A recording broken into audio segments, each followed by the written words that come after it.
Hello, ಎಲ್ರಿಗೂ ನಮಸ್ಕಾರ. ಇವತ್ತಿನ ವಿಡಿಯೋದಲ್ಲಿ ನಾನು ಕವಿಪರಂ ಗುಟ್ಟಳ್ಳಿಯಲ್ಲಿರುವಂಥ ಬಂಡಿ ಮಹಾಕಾಳಿ ಟೆಂಪಲಿಗೆ ಹೋಗಿರುವಂಥದ್ದು. ಸೊ ಇಲ್ಲಿ ತಾಯಿ ಬಂಡೆ ಮೇಲೆ ರೂಪ ತಗೊಂಡಿರುವಂಥದ್ದು. ಸೊ ಇಲ್ಲಿ ಕ್ಷೇತ್ರ ಮಹಿಮೆ ಏನಂತಂದರೆ 1502ರಲ್ಲಿ ಆಗಿನ ಕಾಲದಲ್ಲಿ ಎಲ್ಲ ಕಲ್ಲುಗುಡ್ಡೆ ಬಂಡೆಗಳು ಆ ಥರ ಇರುವಂಥದ್ದಲ್ಲ. ಸೊ ಆಗ ಕುರಿ ಕಾಯಕ್ಕಂತ ನಂಜಮ್ಮ ಅನ್ನೋರು ಪ್ರತಿದಿನ ಬರ್ತಾಯಿದ್ರಂತೆ.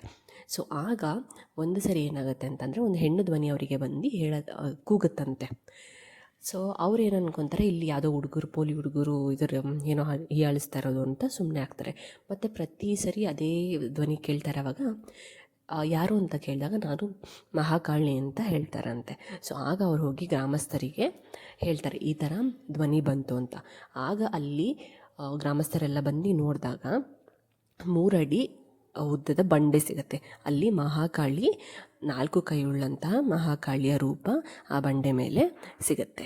1522ರಲ್ಲಿ ಸೊ ಕೆಂಪೇಗೌಡರು ಈ ದೇವಸ್ಥಾನನ ಜೀರ್ಣೋದ್ಧಾರ ಅಂತ ಮಾಡ್ತಾರೆ, ಅಂದರೆ ಒಂದು ಗುಡಿ ಅಂತ ಕಟ್ತಾರೆ. ಸೊ ಇದು ಕ್ಷೇತ್ರ ಮಹಿಮೆ. ಸೊ ಇಲ್ಲಿ ತಡೆ ಹೊಡೆಯೋದು ಅಂತೆಲ್ಲ ಮಾಡ್ತಾರೆ. ಅಂತಂದರೆ ನಿಮಗೇನಾದ್ರು ಮಾಟ ಮಂತ್ರ ಆಗಿರ್ಬೋದು, ಯಾವ್ದಾದ್ರು ದೃಷ್ಟಿ ಆ ಥರ ಎಲ್ಲ ಆಗಿದ್ದರೆ ಸೊ 100 ರೂಪಾಯಿ ಕೊಟ್ಟು ಇಲ್ಲಿ ತಡೆ ಸಾಮಾನನ್ನ ತೊಗೋಬೇಕು.